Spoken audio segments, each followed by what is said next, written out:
नाज़रीन अस्सलाम वालेकुम। सियासत टीवी में आप सबका इस्तकबाल है। मैं हूं वाजिद खान और आप देख रहे हैं कौमी खबरनामा। सबसे पहले देखते हैं सुर्खियां। हरियाणा के फरीदाबाद में जम्मू कश्मीर पुलिस की कार्रवाई। मस्जिद के इमाम और एक डॉक्टर को लिया गया है हिरासत। बड़ी मिकदार में अमोनियम नाइट्रेट घर में जखीरा करने का इल्जाम। वंदे मातरम का गीत यूपी के हर स्कूल में लाजिम कर दिया जाएगा। वजीर आला योगी आदित्यनाथ का ऐलान। एक खुसूसी ट्रेन के जरिए हरियाणा के 6000 लोग बिहार मुंतकिल किए गए। कपिल सिब्बल का इल्जाम। इलेक्शन कमीशन के किरदार पर भी उठाए सवाल। दिल्ली में हवा का मेयार बेहतर बनाने का मुतालबा करते हुए इंडिया गेट पर जबरदस्त एहतजाज। पुलिस ने एहतजाजियों को लिया हिरासत में। और पुरअमन एहतजाजियों के खिलाफ पुलिस कार्रवाई पर राहुल गांधी की कड़ी तनकीद। कहा, साफ हवा आवाम का बुनियादी हक है, मगर उनके साथ मुजरिमों जैसा सलूक किया गया। सुर्खियां आपने मुलाहिजा की और अब पेश है खबरों की तफसील। यूपी के चीफ मिनिस्टर योगी आदित्यनाथ ने गोरखपुर में एक तकरीब के दौरान ऐलान किया है कि मुतनाज़िया गीत वंदे मातरम को यूपी के हर स्कूल में लाजिम कर दिया जाएगा। के प्रति श्रद्धा और सम्मान का भाव और उसी श्रद्धा और सम्मान के भाव के साथ आज हम सब यहां पर इस एकता यात्रा के साथ जुड़ रहे हैं। मेरा आह्वान होगा, स्कूल कॉलेजेस में इसमें डिबेट होनी चाहिए। लोह पुरुष सरदार वल्लभ भाई पटेल के मुद्दे को लेकर के हमें चर्चा पर चर्चा का हिस्सा इसको बनाना चाहिए। वंदे मातरम राष्ट्रीय गीत के प्रति सम्मान का भाव होना चाहिए। अब ये केवल लोह पुरुष सरदार वल्लभ भाई पटेल के साथ ही राष्ट्रगीत वंदे मातरम भी उत्तर प्रदेश के हर विद्यालय में गायन इसका अनिवार्य करेंगे। हर शिक्षण संस्थान में इसका गायन अनिवार्य करवाएंगे, जिससे उत्तर प्रदेश के अंदर हर नागरिक के मन में भारत माता के प्रति, अपनी मातृभूमि के प्रति श्रद्धा और सम्मान का भाव जागरूक हो सके। और उसी भाव के साथ आज हम सब यहां पर आए हैं। आज के इस अवसर पर मैं एक बार फिर से गोरखपुर महानगर की इकाई को इस बात के लिए धन्यवाद दूंगा कि उन्होंने इस राष्ट्रीय एकता यात्रा को आज यहां पर गोरखपुर में प्रारंभ करने और इस यात्रा में मुझे शामिल होने का अवसर दिया है। इस यात्रा में शामिल होने के लिए आए हुए आप सभी महानुभावों का मैं हृदय से अभिनंदन करता हूं, स्वागत करता हूं। मशहूर कानूनदान व रुकन राज्यसभा कपिल सिब्बल ने इस बात पर गहरी तशवीश जाहिर की है कि हरियाणा से 6000 लोग एक खुसूसी ट्रेन के जरिए बिहार लाए गए हैं। उन्होंने बीजेपी पर बिहार में बड़े पैमाने पर इंतखाबी धांधली का इल्ज़ाम लगाते हुए इलेक्शन कमीशन के किरदार पर भी सवाल उठाया है और कहा है कि इलेक्शन कमीशन खुलकर बीजेपी का साथ दे रहा है। इस सूरत हाल को उन्होंने तशवीशनाक और जमहूरियत के लिए सबसे बड़ा खतरा करार दिया है। हमें मालूम है कि इलेक्शन कमीशन तो कुछ करेगी नहीं, क्योंकि अगर रवैया ये लग रहा है क्योंकि वो बीजेपी के सहयोगी हैं तो वो क्यों कुछ करेंगे। तो खबर ये है कि 3 नवंबर 2025 में एक ट्रेन चली 10 बजे सुबह। वो ट्रेन करनाल से चली और पानीपत से होते हुए बरौनी गई। इसमें 1500 लोग थे। ये हमें जानकारी मिली है। जानकारी एक और ट्रेन चली 11 बजे उसी दिन 3 नवंबर, वो भी करनाल से चली और वो वाया पटना भागलपुर गए। उसमें 1500 लोग थे।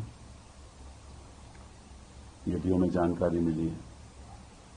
एक तीसरी ट्रेन चली 3 बजे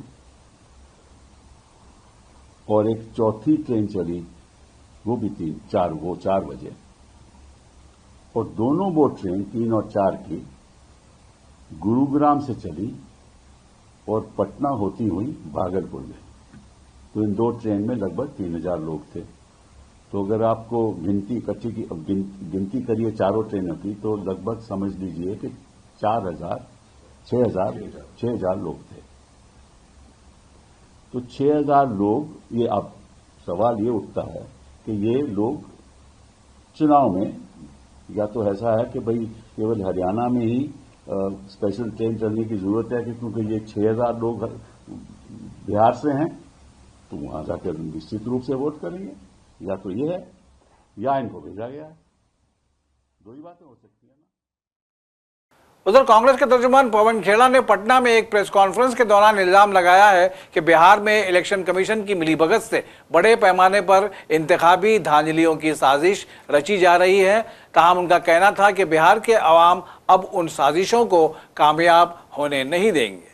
उन्होंने बिहार इलेक्शन के दौरान पटना में अमित शाह की मौजूदगी पर भी सवाल उठाए हैं। चोरी की साजिशें बहुत हो रही हैं।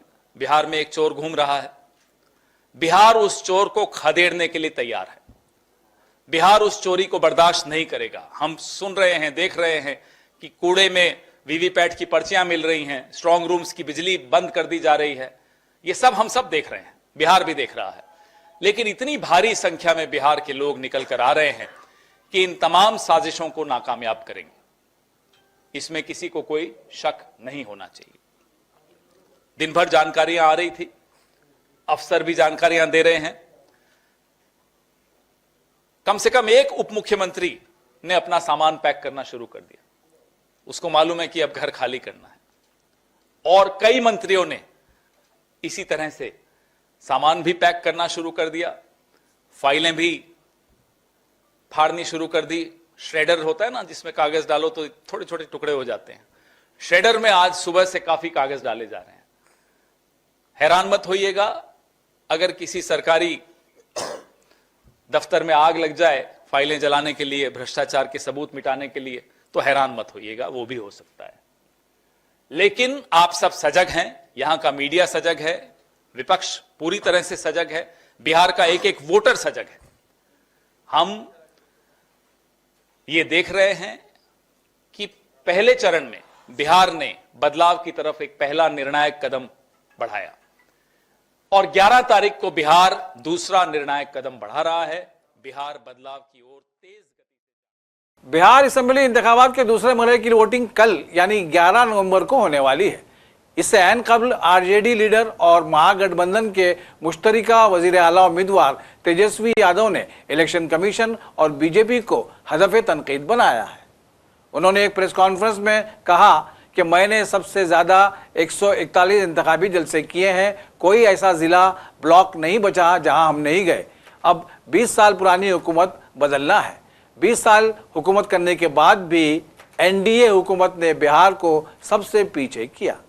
तेजस्वी ने इलेक्शन कमीशन पर सख्त तनकीद करते हुए कहा कि 4 दिन बाद भी इलेक्शन कमीशन ने पहले मरहले में कितनी खवातीन और मर्दों ने वोटिंग की, इससे मुतालिक आदाद शुमार जारी नहीं किए। ये क्यों छुपाया जा रहा है? इलेक्शन कमीशन मर चुका है। वो मजीद कहते हैं कि इलेक्शन कमीशन से कुछ मामलों में वजाहत की ज़रूरत है।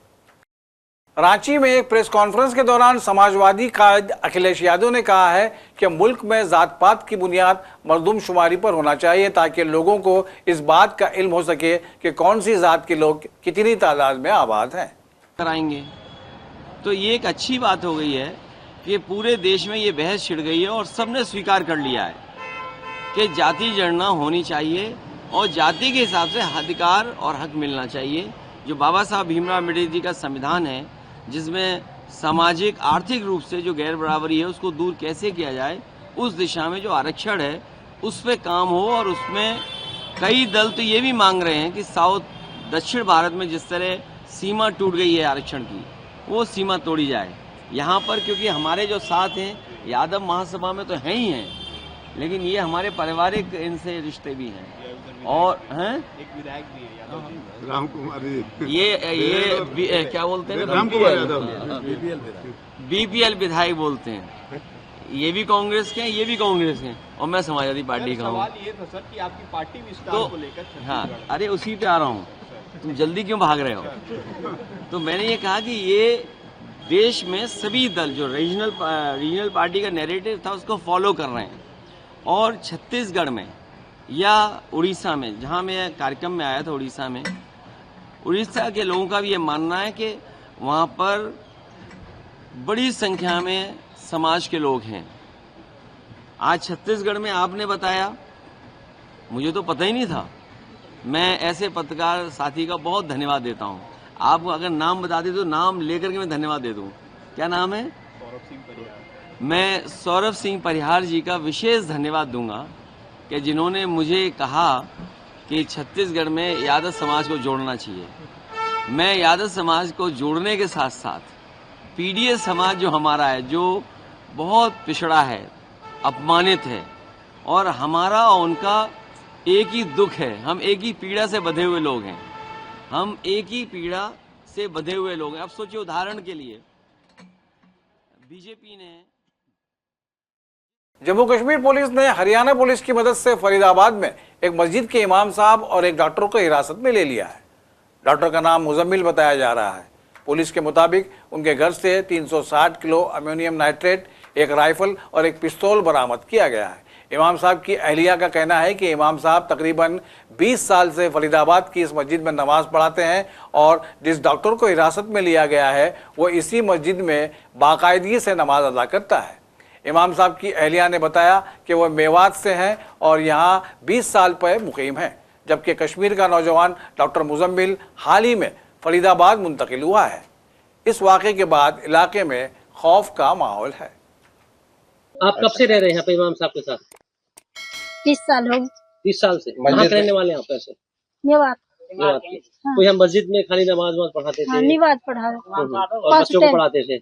बच्चे बच्चे नहीं पढ़ते? नहीं पढ़ते। यहाँ से मस्जिद में कब से थे ये इमाम साहब? 20 साल हो गए। 20 साल। तो पुलिस आई थी, क्या पूछ रही थी पुलिस? डायरेक्टर हाथ पकड़ के ले गए, फोन ले गए का। कौन भी ले गए हैं साथ? क्या कर रहे थे उस समय जब वो पुलिस अंदर आई? तो इमाम साहब क्या कर रहे थे? खाना खा रहे। खाना खाने नहीं दिया और ले भी साथ? तो घर में तलाशी भी ली है पुलिस ने? घर में देख रहा आधार कार्ड ठन्ने उनने। कुछ पूछताछ करी? कुछ हथियार के बारे में कुछ आपसे भी कोई पूछताछ की उन्होंने? नहीं। अच्छा, और किसी से घर में? किसी से भी। घर में कौन कौन लोग रहे हैं आपके? हमारे बच्चे हैं 4। अच्छा। और इमाम साहब और आप? आप। और कोई नहीं रहता? और कोई। ये डॉक्टर यहाँ से पकड़ा है अल्फला से, मुजम्मिल। हाँ, मुजम्मिल आता था यहाँ पर? आगे निवाज पढ़ने के लिए। नमाज पढ़ने आता था? हाँ, रोज आता था? रोज आता था। 5 टाइम की पढ़ता? 5 टाइम की निवाज पढ़ी। निवाज पाबंद हूँ। अच्छा, तो आप लोगों की मुलाकात कैसे हुई उससे? उससे हमारी मुलाकात नहीं हुई। इमाम साहब नहीं निवाज पढ़ाता, वो हमारे पास दूध लेता था। दूध भी लेता था। तो अपने बच्चों के साथ था या अकेला था? तो अभी वो शादी नहीं हुई। शादी नहीं हुई। कितने सालों से आ रहा था यहाँ? वहाँ घने ही दिन हो गए मुजम्मिल। कहाँ का रहने वाला था वो? पीछे से? कश्मीर को। फरीदाबाद के आला पुलिस अफसर ने इस कार्रवाई की तस्दीक करते हुए कहा कि डॉक्टर मुजम्मिल से पूछताछ की जा रही है, जबकि इस बात को भी देखा जा रहा है कि कहीं उनके तार किसी मशकूक तंजीम से तो नहीं जुड़े हुए हैं। पुलिस का कहना है कि अभी कार्रवाई जारी है। आरडीएक्स, मैं इस बात को क्लियर करूंगा क्योंकि कई जगह ये चल रहा है, तो मैं क्लियर करना चाहूँगा इट्स नॉट आरडीएक्स। तो ये इन्फ्लेमेबल मटेरियल है। इसके अलावा कई और ऐसा सामान जो टेरर एक्टिविटीज़ में जिनका संभावित इस्तेमाल किया जा सकता है, जैसे टाइमर्स, लगभग 20 टाइमर्स विद बैटरीज 4, और इसके अलावा कुछ अन्य सामान है जो है यहाँ बरामद किया गया है। साथ साथ ही जो है जो फायर आर्म्स में एक कैरन कॉप rifle with 3 magazines and 83 live rounds, एक pistol with 8 live rounds, 2 empty cartridges और 2 एडिशनल मैगजीन्स हैं जो इनसे जो है रिकवरी की गई है। और इसके अंदर जो है अभी जो है कार्रवाई जो है दोनों की हमारी जॉइंट पुलिस की कार्रवाई जो है जारी है। सर, एक AK-56 भी मिली है, AK-56 भी मिली है? नहीं, इट्स नॉट AK-56 जो है, इट इज कैरन कॉप असॉल्ट राइफल। सर, ये यहाँ क्या करता था आरोपी जो पकड़ा गया? ये यहाँ पे जो है ये यूनिवर्सिटी में जो है पढ़ाता था। ये सर, मुजम्मिल को कब पकड़ा गया? कौन सी यूनिवर्सिटी? जी यहाँ पे जो, हाँ, he was working in Alfalah university. बाकी मैं आपको जो है बहुत सारी ऑपरेशनल डिटेल्स हैं। मैं आपको ये कहूँगा कि ये ऑपरेशंस हमारा जारी है, तो ऑपरेशंस को ध्यान में रखते हुए बहुत सारी ऑपरेशनल डिटेल्स हैं जिन्हें मैं इस समय भी नहीं बता सकता। जो आप बता सकते हैं वो बता दें। कितने समय पहले आया था सर ये यहाँ पे? ये लगभग जो है यहाँ पे ये सारा ये पिछले 15 दिन से एक हमारा जॉइंट ऑपरेशन चल रहा था, तो उसी जॉइंट ऑपरेशन के अंतर्गत ये कार्रवाई की गई है। पहले भी इनके लॉकर में से, पहले जहाँ जम्मू कश्मीर में ये पढ़ाते थे वहाँ पे भी इनके लॉकर में से AK-47 मिली थी सर? जी, इस बारे में मैं नहीं कह पाऊंगा सर। ये कहाँ घटना को अंजाम देने की फिराक में थे, कुछ ऐसा सामने आया क्या? देखिए, इस बारे में भी इन्वेस्टिगेशन जारी है। जैसे मैंने आपको कहा, एक वृहद नेशनल सिक्योरिटी को ध्यान में रखते हुए बहुत सारी ऐसी डिटेल्स हैं जिन्हें अभी इस समय बताया जाना उचित नहीं है।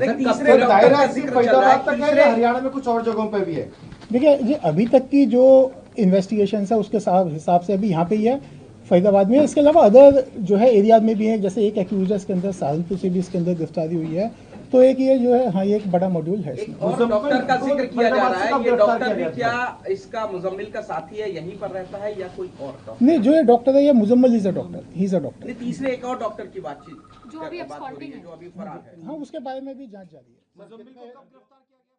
जम्मू कश्मीर के साबिक डीजीपी SP वैद ने डॉक्टर के घर से अमोनियम नाइट्रेट की बरामदगी पर गहरी तशवीश जाहिर करते हुए इल्जाम लगाया है कि अब पाकिस्तान पढ़े लिखे नौजवानों को शिद्दत पसंदी की तरफ मायल कर रहा है।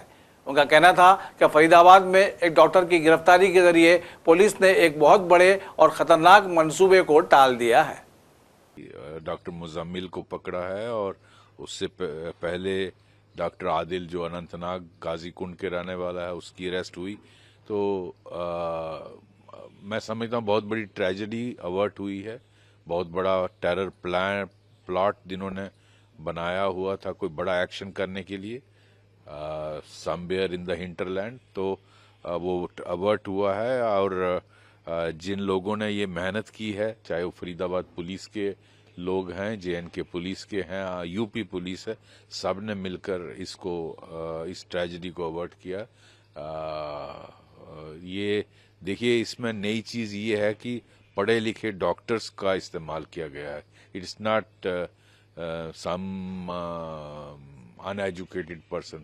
Unfortunately, the religious ideology is used irrespective of whichever educational background you come from. आपकी क्या भी बैकग्राउंड हो, पढ़ाई लिखाई कैसी हो, आप वाइस प्रेसिडेंट हो या आप डॉक्टर हो या इंजीनियर हो या PhD हो, आपका धार्मिक आइडियोलॉजी का इस्तेमाल करके किस तरह से रेडिकलाइज किया जाता है इस देश को तोड़ने के लिए, वो आपने देखा।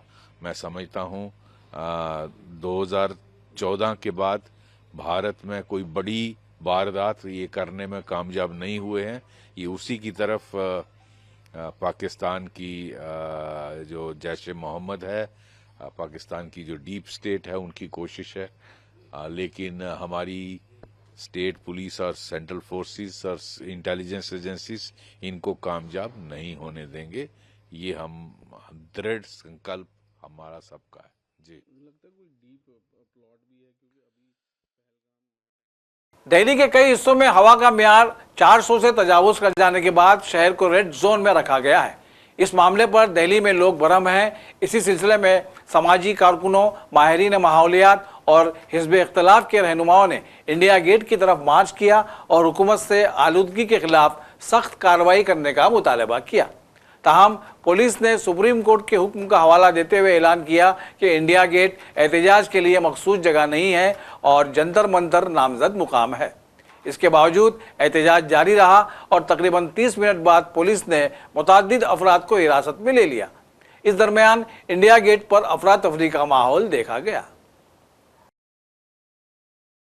कांग्रेस के रुकन पार्लियामेंट और कायद अपोजिशन राहुल गांधी ने मुल्क में बढ़ती हुई फिजाई आलूदगी और उस मसले पर एहतजाज करने वाले लोगों के बारे में हुकूमत के रद्द-ए-अमल पर सवाल उठाया। उन्होंने कहा कि साफ हवा का हुसूल बुनियादी इंसानी हक है, लेकिन पुरअमन एहतजाज करने वाले शहरियों के साथ मुजरिमों जैसा सलूक किया जा रहा है। राहुल गांधी ने कहा कि साफ हवा हासिल करना इंसान का बुनियादी हक है और पुरअमन एहतजाज आईनी हक है। उन्होंने सवाल किया कि साफ हवा मांगने वालों के साथ मुजरिमों जैसा सलूक क्यों किया जा रहा है। राहुल गांधी ने इल्ज़ाम लगाया कि फ़िज़ाई आलूदगी लाखों लोगों को मुतासिर कर रही है, बच्चों की सेहत को नुकसान पहुंचा रही है और मुल्क के मुस्तकबिल को ख़तरे में डाल रही है, लेकिन हुकूमत इस बहरान को संजीदगी से नहीं ले रही है। गुइशा शब के हंगामे के बाद आज सुबह दिल्ली के लोग जब घूमने के लिए इंडिया गेट पहुंचे तो उन्हें सांस लेने में मुश्किल पेश आई। इसके अलावा उन्होंने आंखों में जलन की भी शिकायत की है। शहरियों का कहना है कि वो सुबह जब निकले तो उन्हें ये समझने में मुश्किल पेश आई कि ये जो धुंध है ये कोहरा है या फिर फिजाई आलूदगी। आवाम के अलावा अपोजिशन के लीडरों ने भी दिल्ली की खराब फिजा को खतरनाक करार देते हुए बीजेपी की हुकूमत पर इल्ज़ाम लगाया है कि इस संगीन मसले से निपटने के लिए दिल्ली की हुकूमत कुछ भी नहीं कर रही है। क्योंकि अभी यहाँ पे सांस भी नहीं लिया जाता है। हम जहाँ से आते हैं, वैसे हम स्टूडेंट्स हैं तो हम यहाँ पे वैसे रहते नहीं, हमारे घर यहाँ पर नहीं है, पर जिस जगह से हम आते हैं वहाँ की एयर क्वालिटी में और दिल्ली की एयर क्वालिटी में बहुत फ़र्क है। मतलब अजीब सा लगता है यहाँ पे सांस भी लेने में। बिना मास्क के निकलना बहुत ही ख़राब है, क्योंकि अभी हम लोग आज तो हम लोग को ऐसे घूमने आना था इसलिए हम लोग मास्क वास्क नहीं लेके आए, बट इधर पे बिना मास्क का निकलना बहुत ही ज़्यादा रिस्की है और बहुत ही ज़्यादा ख़राब हो चुका है। सांस से लेके कुछ भी अच्छे से हम लोग कर ही नहीं पा रहे। कोहरा है कि मतलब पोल्यूशन है, समझ में भी नहीं आता, और समझ में क्या कुछ ऐसा है नहीं। वैसे तो पोल्यूशन ही है ये सब कुछ, कोहरा तो अभी आया भी नहीं है और इतनी गंदी हालत हो रखी है अभी दिल्ली की। इस पोल्यूशन में तो सबसे ज़्यादा मुझे गले में दिक्कत और आंखों में जलन होती है। जैसे कि मुझे पहले से भी सांस की मतलब प्रॉब्लम है और मेरे जैसे बहुत लोग हैं जिनको सांस की प्रॉब्लम होती है, एस्थमा एंड ऑल। उन लोगों को कितनी प्रॉब्लम हो रही होगी और मुझे खुद को भी बहुत प्रॉब्लम होती है। आंखों में जलन, गला खराब और सांस नहीं आना, हमेशा मास्क लेके निकलना या कपड़े से मुंह ढक के निकलना, ऐसा हो जाता है। यहाँ पे हम पढ़ने आए हैं, हमारी दवाइयों के खर्चे बढ़ते जा रहे हैं। हम पढ़ाई का अलग भरते हैं, हम खाने पीने का अलग भरते हैं, हमारे दवाइयों के खर्चे तो हमेशा ही बढ़ते जा रहे हैं और इस पोल्यूशन में तो और ही। अब इस मामले पर पिछली सरकार में मंत्री रहे सौरभ भारद्वाज ने सरकार पर निशाना साधा। सरकार डेटा की फजिंग कर रही है। सरकार AQI के आंकड़ों में फर्जीवाड़ा कर रही है। जैसे ही पोल्यूशन बढ़ता है, सरकार जो है AQI मॉनिटरिंग स्टेशन बंद कर देती है ताकि AQI की कैलकुलेशन के अंदर बढ़ी हुई रीडिंग्स ना आए। जहां जहां पे भी प्रदूषण ज्यादा है वहां पे AQI मॉनिटरिंग स्टेशंस के ऊपर दिन रात छिड़काव करी जा रही है ताकि AQI आर्टिफिशियली डेटा के हिसाब से कम हो जाए। मगर आप सोचिए कि जो लोग खांस रहे हैं, जुकाम है, बुखार है, आंखों में जलन है, अस्थमा हो रहा है, लंग्स के अंदर इन्फेक्शन हो रहा है, एलर्जी हो रही है, वो तो इन आंकड़ों से कम नहीं हो रही। तो लोग परेशान हैं और लोग इस चीज को देख के स्तब्ध हैं, शॉक्ड हैं कि कोई सरकार, DPCC, CPCB जैसी एजेंसीज जिनका काम है प्रदूषण को कम करना, वो बड़ी बड़ी एजेंसीज फर्जीवाड़े के अंदर लगी हुई हैं और खुल्लम। और आखिर में सुर्खियों पर एक और नजर। हरियाणा के फरीदाबाद में जम्मू कश्मीर पुलिस की कार्रवाई। मस्जिद के इमाम और एक डॉक्टर को लिया गया है हिरासत। बड़ी मिकदार में अमोनियम नाइट्रेट घर में जखीरा करने का इल्जाम। वंदे मातरम का गीत यूपी के हर स्कूल में लाजिम कर दिया जाएगा। वजीर आला योगी आदित्यनाथ का ऐलान। एक खुसूसी ट्रेन के जरिए हरियाणा के 6000 लोग बिहार मुंतकिल किए गए। कपिल सिब्बल का इल्जाम। इलेक्शन कमीशन के किरदार पर भी उठाए सवाल। दिल्ली में हवा का मेयार बेहतर बनाने का मुतालबा करते हुए इंडिया गेट पर जबरदस्त एहतजाज। पुलिस ने एहतजाजियों को लिया हिरासत में। और पुरअमन एहतजाजियों के खिलाफ पुलिस कार्रवाई पर राहुल गांधी की कड़ी तनकीद। कहा, साफ हवा आवाम का बुनियादी हक है, मगर उनके साथ मुजरिमों जैसा सलूक किया गया। इसी के साथ कौमी खबरनामा यहीं अपने इख्तिताम को पहुंचता है। सियासत की पूरी टीम के साथ वाजिद खान को दीजिए इजाजत। अल्लाह हाफिज।